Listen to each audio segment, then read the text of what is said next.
नमस्कार, मैं राकेश परमार और आप देख रहे हैं महत्वपूर्ण मुद्दा।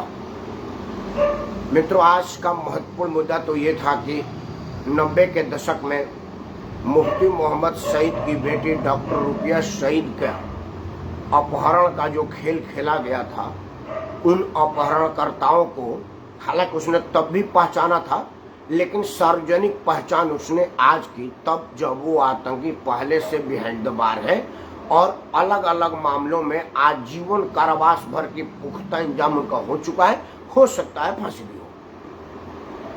तो ये इस खेल को तब के सारे मीडिया में उछला था और जिन लोगों को थोड़ी बहुत भी मुफ्ती मोहम्मद सईद, उनका परिवार और आतंकियों से उनके संबंधों की जानकारी थी और आज तक उनके बेटी का जो आतंकवाद और आतंकियों के प्रति सॉफ्ट कॉर्नर है, अगर वो थोड़ी बहुत भी ध्यान लगाए तो समझ में आ जाएगा कि वो तब खेल क्या था और अब खेल क्या हो रहा है। रुबिया सईद की बहन मुफ्ती मोहम्मद सईद, जो अभी जम्मू कश्मीर की पूर्व मुख्यमंत्री हैं, जब कोई आतंकी मुसलमान मरता है तो उनके सीने पर सांप लौटने लगता है। वो बड़ा दुखी होते हैं, बड़ा द्रविड़ होकर के ट्वीट करती हैं, पाकिस्तान से मदद मांगने की बात करती हैं और हिंदुस्तान से अलग हो जाने के विचार करते हैं। लेकिन अगर वही कोई जम्मू कश्मीर का सिपाही मुसलमान अगर मारा जाता है तो उन्हें बड़ी खुशी होती है।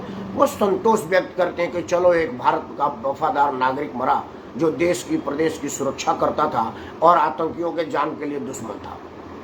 ये दो तरफा मुस्लिम परस्ती ये मुफ्ती मोहम्मद सईद उनके बेटी में ही संभव है। आमतौर पर मुसलमान सीधा सीधा आतंकवाद का समर्थन अगर करते हैं तो वो निर्दोष मुसलमानों के मारे जाने का भी समर्थन मतलब निंदा करते हैं, लेकिन मुफ्ती मोहम्मद सईद और उनकी बेटी इस मामलों में अलग है। खैर, ये मुद्दा नहीं है क्योंकि सबको पता है कि इसका क्या मुद्दा बनाना है। मुद्दा एक और आया कि बिहार विधानसभा के अध्यक्ष ने एक बाहुबली विधायक का सदस्यता रद्द कर दिया। उनके पास अवैध हथियार रखने का केस था, कोर्ट ने उनको 10 साल की सजा सुनाई। मजे की बात यह है कि उसी हथियार के बल पर वो आज तक विधायक बनते आ रहे हैं। सुना था एक बार सांसद भी बने थे, या शायद नहीं बने थे, मुझे ध्यान नहीं है, क्योंकि ऐसे लोगों की बायोडाटा हम रखना नहीं चाहते, न उनके विषय में जानना चाहते हैं। लेकिन जिस हथियार के बल पर वो विधायक बनते थे, आज उसी हथियार के वजह से अब वो विधायक नहीं रहेंगे। ये हास्यास्पद बिहार में ही संभव है, क्योंकि उस बाहुबली विधायक का हर पार्टी ने टिकट दिया, हर पार्टी ने अपने अपने नाम से उनको चुनाव लड़वाया और अपने अपने दल का प्रतिनिधित्व करवाया बिहार विधानसभा में। बड़े रंगीन मिजाज के थे, बड़े मतलब शौकिया तौर पर थे, टोपी उपी हैट वैट कोट वूट लगा करके चलते थे। चलने में लगता था कि इस शानदार फिल्म के हीरो हैं। लेकिन खैर, अब वो बिहाइंड द बार है और विधानसभा की सदस्यता खत्म हो गई।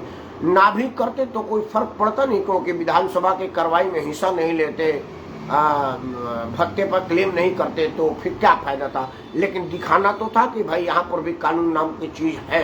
नीतीश कुमार को मौका लगा और उन्होंने अपने अध्यक्ष के माध्यम से ये कारनामा कर दिखाया। इसलिए ये भी कोई महत्वपूर्ण मुद्दा नहीं, क्योंकि बिहार में अभी भी बहुत सारे ऐसे विधायक या बिहार से बहुत सारे ऐसे सांसद सदस्य सदन के दोनों सदनों में हैं, वहां भी और यहाँ भी, जिनके पास अभी भी उस तरह की प्रतिबंधित हथियार है, लेकिन उनका कुछ नहीं और होगा नहीं।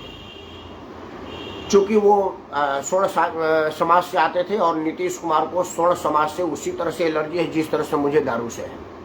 मतलब मैं दारू और दरवाजों को 2 मिनट बर्दाश्त नहीं कर सकता, नीतीश कुमार स्वर्ण समाज को 2 सेकंड बर्दाश्त नहीं कर सकते। इसी वजह से आनंद मोहन जेल में है और अब ये वाले सज्जन भी जेल में है। खैर, महत्वपूर्ण मुद्दा ये भी नहीं, क्योंकि दुनिया जानती है, इसलिए मैंने इसको भी महत्वपूर्ण मुद्दा नहीं बनाया। मित्रों, मेरा कहना है कि आपके इस चैनल पर उन्हीं खबरों का विश्लेषण दिखाई, बताई या सुनाई जाती है जिसका किसी और चैनलों पर नहीं होता है। इसलिए आज हमने नूपुर शर्मा, अजमेर का चिश्ती, बाढ़, इन सबों से अलग हट करके कुछ बताने जा रहा हूं, जिस पर आपका विचार, आपका सुझाव, आपका आशीर्वाद चाहूंगा। समाचार चैनलों पर या तो बाढ़ है या नूपुर शर्मा है या चिश्ती की गिरफ्तारी है। तीसरा कोई आपको दिख रहा हो तो बता दीजिए। 18 तारीख को मुर्मू जी की चुनाव के मतगणना होगा, हो सकता है उस दिन उस विषय पर कोई चीज आवे, नहीं तो सोमवार तक यही चलेगा। लेकिन मैंने आज विषय चुना है वो आप सबके मतलब का विषय है। मतलब का विषय है कि हमारे देश में बेरोजगारी का आलम कितना है, हमारे देश में चौपट खेती कितनी है, ये आप सबको पता है, बताने की जरूरत नहीं है। बेरोजगारी तो हर राजनीतिक दल का मुद्दा है। हर राजनीतिक दल जो सरकार में नहीं होता है वो बेरोजगारी का रोना रोता है, जब उस सरकार में आता है तो रोजगार पर योजना पर कोई विचार नहीं करता, कोई काम नहीं करता, ना ही रोजगार का कोई मौका उपलब्ध कराता है। तो चर्चा क्या करें, आदरणीय मीना व्यास पटेल को नमस्कार। लेकिन हमने कहा कि हिट एंड रन करना मेरा स्वभाव नहीं है। अगर कोई मुद्दा उठाते हैं तो उसको यथासंभव समाधान भी बताएं, देशवासी उसको अमल करेंगे, उस पर अपना आशीर्वाद देंगे, अपना सुझाव देंगे। मैं चाहूंगा कि मीना व्यास पटेल भी इस पर मेरे को मार्गदर्शन करें। मित्रों, पहली बात करते हैं चौपट खेती की। कृषि बिल पर आपने किसानों की दुर्दशा देखा। हालांकि किसान कितना खुशहाल और कितना चौपट थे, ये दिल्ली के आसपास उनके आलिशान जीवन और शानदार जीवन पद्धति को देख करके लग रहा था कि कुछ किसान है वो मालदार है और किसान है वो बिल्कुल बेहाल है। बल्कि हम किसान नेताओं को देखे जिन्होंने कभी जुराब उतार करके जमीन पर पांव नहीं रखा, वो किसान नेता है। और किसी मजबूरी में फूल में पानी डालना होता है तो जूता जुराब पहन करके, दास्ताना पहन करके झरने से पानी डालते हैं। किसान नेता के रूप में आजकल देश भर में पूजे जा रहे हैं। राकेश टिकैत उनका नाम है। खैर, महत्वपूर्ण है कि खेती चौपट क्यों हो रही है और लोग खेती के तरफ आकर्षित के बजाय उससे दुराव क्यों कर रहे हैं। मित्रों, जब हमारे दादाजी हमारे उम्र के थे तो उस वक्त, हाँ आदरणीय शिवमंगल जी को नमस्कार, उस वक्त कहा जाता है कि उत्तम खेती मध्यमान, नीच चाकरी नीच निधन। मतलब कहा जाता था कि उत्तम व्यवसाय खेती है। अगर उनके पास खेती है तो वो उत्तम आदमी है, अगर उनके पास व्यवसाय है तो मध्यम आदमी है, और अगर वो नौकरी करते हैं तो नीच आदमी है, निम्न आदमी है, इसलिए वो नौकरी कर रहे हैं। आज स्थिति क्या होती है कि उत्तम नौकरी, उत्तम व्यवसाय और नीच खेती बिल्कुल असहाय। आज मुहावरा बदल गया है। लेकिन क्या कभी खेती उत्तम होगी और कैसे होगी? कुछ लाइनें, कुछ बातें, कुछ मिनट इसी पर बात करूंगा। आपसे हाथ जोड़ कर प्रार्थना है कि वीडियो को अंत तक बने रहें और इसको अपने सभी समूहों में साझा करें ताकि आपके माध्यम से और लोग भी इस चीज को जान सकें। मित्रों, ऐसा है कि बहुत सारे भूभाग में एक फसली खेती होती है। कहीं बाढ़ है तो वहां पर खरीफ की फसल नहीं होगी, रबी की फसल होगी। और कहीं बाढ़ नहीं है तो वहां पर ऊसर जमीन हो जाएगा और दीमक के वजह से खरीफ और रबी दोनों की फसल नहीं होगी। देश में बंजर भूमि की समस्या बहुत है और अब खेत में खाद, रासायनिक केमिकल डालने की वजह से जो उपजाऊ जमीन है वो भी बंजर बनते जा रहे हैं। सबसे बड़ी खेत को बांझ बनाने की जो प्रक्रिया रासायनिक खादों की वजह से हो रहा है, उस पर किसी भी राजनीतिक दल का ना तो कोई मुहिम चल रहा है, ना कोई बयान आ रहा है, ना ही इस पर कोई चर्चा पर चर्चा है।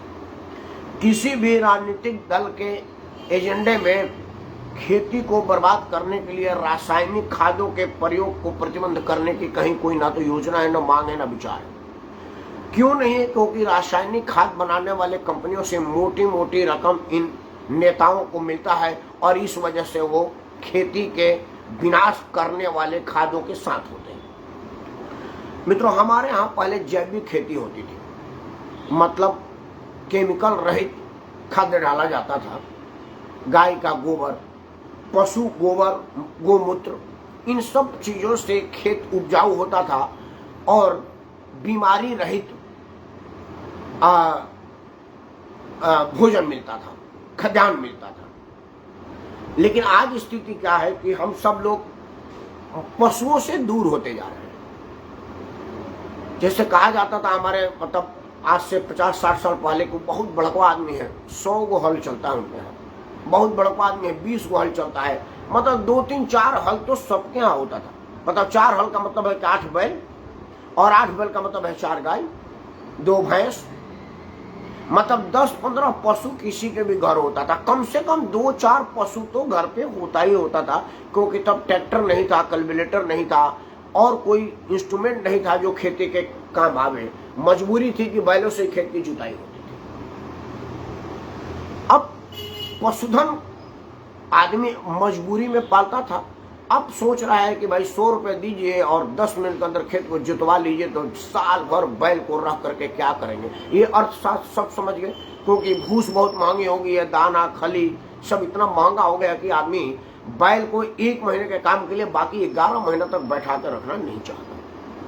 वही हाल दुधारू पशुओं की हो गई है। गाय को आदमी 8-9 महीने के दूध के लिए 5-6 महीने तक और बैठा कर रखना नहीं चाहता, उसको बेच देता है। स्थिति यह है कि 8-9 महीने या फिर बैठा कर रखता है तो 8-9 महीने दूध दुआ और बाकी टाइम वो बर्बादी हो रहा है, बेमतलब का हो रहा है। इन सब चीजों को मद्देनजर रखते हुए मेरा कुछ सुझाव है।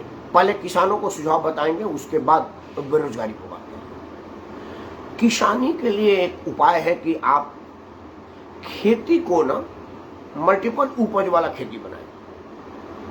एक खेत में तरह तरह के फसल को बोएं। जैसे कई बार हमारे गांव में पहले बोरे बोया जाता था किनारी पर, क्योंकि उसमें कांटा होता था, तो कांटे से कोई पशु नहीं जाता था और आदमी भी नहीं जाता था, और अंदर गेहूं और चने की खेती होती थी। तो होता क्या था कि साल भर तेल के लिए बरे का इस्तेमाल हो जाता था, और बरे से हम लोग तेल का काम करते थे। जग परोजन में पूरी उड़ी बनाना उनाना, सब्जी उब्जी छौंकना उगना, उस बरे के तेल से काम चल जाता था। मतलब तिलहन का समस्या का समाधान हो जाता था। हम लोग गेहूं में, चने में सरसों का छिड़काव कर देते थे। जब तक चना गेहूं थोड़ा देर बढ़ता था, उस बीच सरसों की कटाई हो जाती थी, और सरसों में घर भर में साल भर के तेल तिलहन का काम हो जाता था, और उस तिलहन से निकले खली से मवेशी का भोजन हो जाता था, पौष्टिकता का पौष्टिकता हो जाता था। मतलब मल्टीपल काम था। आज आपको एक सुझाव दे रहा हूं। सुझाव यह है कि आप खेती को 2, 3, 4 फसलों का तैयार करें, खेत को खाली ना रखें, और साथ में पशुधन जरूर रखें। पशुधन के लिए एक सबसे आसान तरीका आपको बताता हूं। आपका बैल 1 महीना खेती में काम आएगा और 11 महीना बैठेगा, लेकिन 11 महीना नहीं, गोबर तो पूरा 12 महीना देगा, मूत्र तो 12 महीना देगा, दोनों टाइम, तीनों टाइम।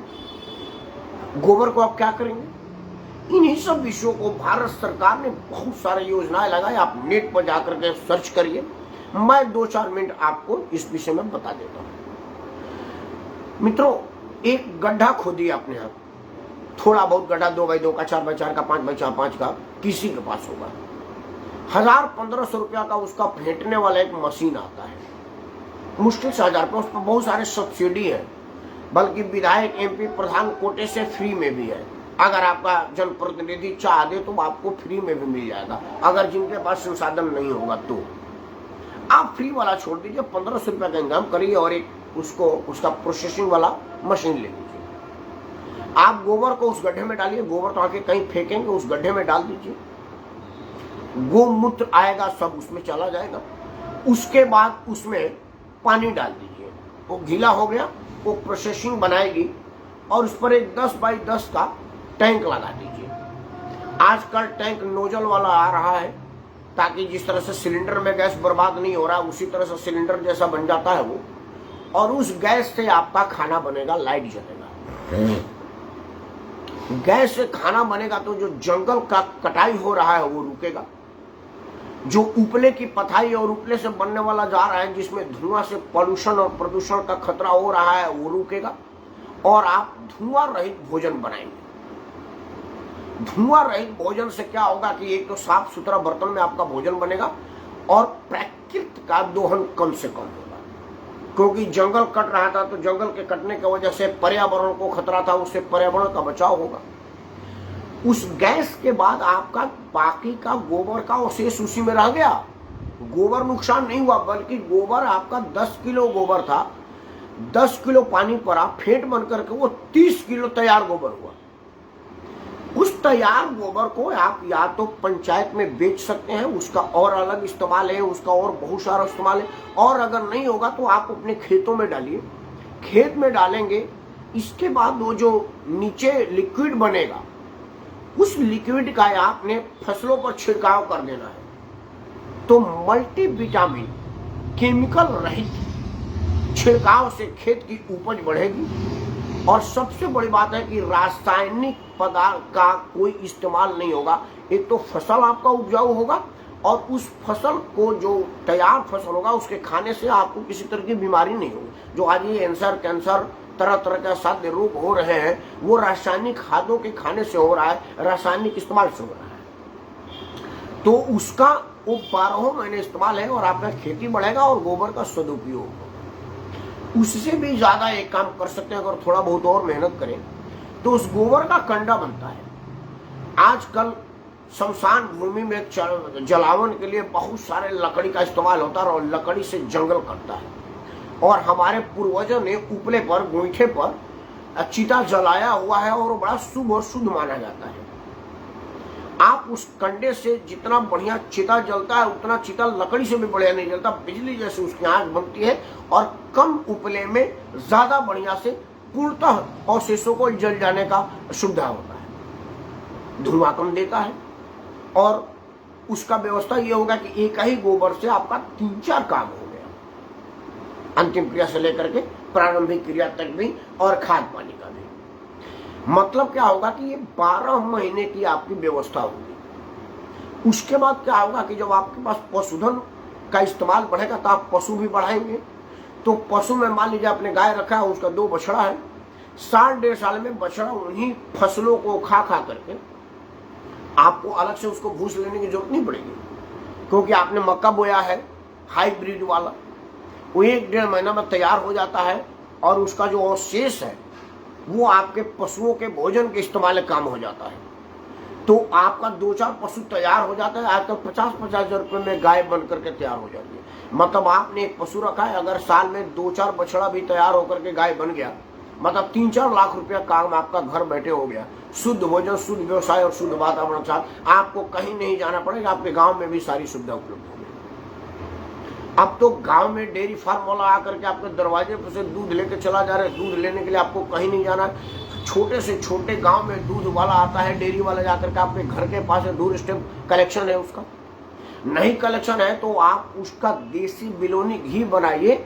अगर वो घी 200 रुपया किलो है तो ये घी 2000 रुपये किलो है। बस आप बिलोनी घी बनाकर लोगों को भरोसा दिलवा दीजिए कि आप जांच करा लीजिए, इस घी में कोई मिलावट नहीं है। क्योंकि जितने रुपए का आप मिलावट डालडा का करेंगे उससे ज्यादा कीमत का वो घी बिक जाएगा आपका। आप स्वयं भी उसका इस्तेमाल कर सकते हैं तो निरोगी काया और स्वस्थ काया रहेगा। इन सब चीजों पर अगर आप विचार करेंगे तो एक तो खेती से अन्न का भंडार भरेगा। श्रीलंका को बर्बाद होने में अन्न के भंडार की कमी भी एक बहुत बड़ा कारण है, क्योंकि वहां पर सीधे रासायनिक खेती को बंद करके जैविक खेती को फोर्सफुली इंट्रोड्यूस कर दिया गया। इसलिए एग्रीकल्चर बिल्कुल धंस गया, उपज कम हो गई और अनाज बाहर से मंगवाया जाता। इस बीच कोरोना आ गया और यूक्रेन रूस में वार हो गया, अनाज आना बंद हो गया, आपूर्ति कम और मांग ज्यादा हो गया, इसलिए खाद्यान्न पर रेट बढ़ गया। अब श्रीलंका का बर्बाद होने का एक कारण ये भी था। अब एक बात अंत में और कह देते हैं 2 मिनट के लिए, बेरोजगारी पर। मित्रों, बेरोजगारी की परिभाषा पर जिस दिन आप चर्चा कर लेंगे और इसको जान लेंगे, उसी दिन आपका रोजगार का समस्या खत्म हो जाएगा। देखिए, आईएएस इस देश में कितने होते हैं? और सबको आईएएस ही बनना है। पुलिस कितना होगा, डॉक्टर कितना होगा, बैंक कर्मी कितना होगा, सचिवालय में लोग कितने होंगे, कल कारखानों में लोग कितने होंगे। इन सब चीजों में 10% आदमी भी समाहित नहीं होता है, लेकिन 90% आदमी तो बेरोजगार है। 90% आदमी में सबसे ज्यादा बेरोजगारी का मार उन लोगों के है जिनके पास ऊंची शिक्षा और तकनीकी शिक्षा नहीं है। लेकिन सवाल है कि ऊंची शिक्षा और तकनीकी शिक्षा वाला आदमी ही व्यवसाय कर सकता है, रोजगार कर सकता है, नौकरी कर सकता है। और हमारे लिए जैसे जो बिल्कुल स्कूल में नहीं गए, जो अनपढ़ आदमी, वो क्या कर सकते हैं? तो सबसे पहले हमको ये सोचना पड़ेगा कि रोजगार का मतलब क्या है। क्या टाटा बिरला के कंपनी में नौकरी करने वाला ही रोजगार है, या भारत सरकार के सचिवालय में, राज्यसभा के सचिवालय में, स्कूल में अध्यापक, बैंक में क्लर्क, मैनेजर, चपरासी, यही रोजगार है? या वो रोजगार भी है जो आप बिना किसी तकनीकी दक्षता के और बिना किसी बड़े विश्वविद्यालय में पढ़ाई के भी कर सकते हैं? रोजगार का मतलब है कि आप रोज रोज कुछ कमा रहे हैं, उसी को तो रोजगार बोलते हैं। कई ऐसी विधा है जो भारत सरकार का स्मॉल स्केल इंडस्ट्रीज और तकनीकी कौशल मंत्रालय उसको प्रोवाइड करा रही है मुफ्त में। जैसे मित्रों 3 महीने की ट्रेनिंग पर भारत में 100 से भी ज्यादा ऐसे काम है जो 3 महीने की ट्रेनिंग पर सीखा जा सकता है और बहुत बढ़िया उससे कमाई हो सकती है। मतलब 3 महीने पर आप ईंट बनाना सीख सकते हैं, 3 महीने पर आप टाइल बनाना सीख सकते हैं, 3 महीने में आप कढ़ाई करना सीख सकते हैं, 3 महीने में टायर रिपेयर करना सीख सकते हैं, 3 महीने में साइकिल रिपेयर करना सीख सकते हैं, 3 से 6 महीने में मोटर मैकेनिक बन सकते हैं, 3 महीने में आप टाइपिंग और शॉर्ट हैंड की पढ़ाई कर सकते हैं, 3 महीने में आप बिजली का काम सीख सकते हैं, 3 महीने में मोबाइल बनाना सीख सकते हैं, 3 महीने में इलेक्ट्रॉनिक का और काम सीख सकते हैं, 3 महीने में एक्सरे के दुकान पर एक्सरे मशीन चलाना सीख सकते हैं, 3 महीने के लैब में आप खून खींचना, खून ले जाना और जांच केंद्र पर पहुंचाना जैसे सीख सकते हैं। आज सबसे बड़ा रोजगार है डू रेस्टेड ब्लड कलेक्शन, जो 3 दिन में सीखा जा सकते, 3 महीने में तो बहुत परंपरागत हासिल है। मेरा एक अपने गांव का भतीजा है, 8वीं पास है और देश के एक बड़े नामी अस्पताल में लैब टेक्नीशियन है। वो क्या करता था कि बड़ी मजबूरी थी, बेमत तो घूमता रहता था। हमारे एक जानने वाला लड़का मिला, उसको बोलने लगा यार भलाने जगह जरा खून लेके आएगा, क्योंकि मुझे भी अगर घर में ब्लड लेने वाला आएगा तो मैं 10 रुपये ज्यादा दे दूंगा। बस लगा करके सिरिंज और खून खींचने की बात, ऐसे सिरिंज डाला और खून निकाल लिया। 2 दिन की ट्रेनिंग पाए, लेकिन 3 महीने में परफेक्शन हो जाती है। 3 महीना पर आप एक्सरे मशीन पर ईसीजी मशीन पर काम सीख सकते हैं, 3 मशीन पर एक्सरे मशीन बनाना, एक्सरे मशीन को ठीक करना सीख सकते हैं, साइकिल मोटरसाइकिल बनाना 3 महीने में सीख सकते हैं, 3 महीने में पंचर लगाने का काम सीख सकते हैं। लेकिन आपको पुलिस, मिलिट्री, बैंक कर्मी और टाटा बिरला की कंपनी में यही काम कर रहे रोजगार अगर लगता है तो आप रोजगार पा ही नहीं सकते। इन सब चीजों को अगर ध्यान में रखेंगे तो कोई भी आदमी बेरोजगार हो ही नहीं सकता। क्योंकि देश में जिस महामारी से मोटर बढ़ रहा है तो मोटर मैकेनिक की भी जरूरत बढ़ेगी, जिस महामारी से मोबाइल बढ़ रहा है तो गली गली में मोबाइल रिपेयर करने वाले की मांग बढ़ेगी, जिस तकनीकी से आजकल बीमारी बढ़ रही है, लोगों को एक्सरे फैक्सरे ईसीजी वगैरह का हो रहा है, तो ईसीजी बनाने वाले का भी काम बढ़ेगा। इन सब चीजों को ध्यान में अगर फोकस करके करेंगे तो आप पाएंगे कि ऐसा कोई आदमी भारत का नहीं है जो बेरोजगार रहेगा। रोजगार हर आदमी का हाथ में होगा, सिर्फ उसको रोजगार की मतलब समझने की देर है। और जिस दिन वो समझ जाएगा नेताओं के बाकाल से ऊपर उठ करके, उसी दिन उसका कल्याण होगा। मित्रों, आज मैं ये देश भर के बवाल से अलग मैंने रोजगार को बात की है। आपको अगर अच्छा लगे तो ये मेरे चैनल को सब्सक्राइब करें, वीडियो को लाइक करें और अपने सभी समूहों में साझा करें। देश में रोजगारी बिल्कुल समाप्त हो, हर हाथ में रोजगार हो, इन्हीं मनोकामना, इन्हीं उम्मीदों के साथ किसान का सम्मान हो, कृषि प्रधान हो और कृषकों का सम्मान हो, ये चाहता मैं राकेश परमार आप सबको स्वागत करता हूँ। जय हिंद, वंदे मातरम, भारत माता की।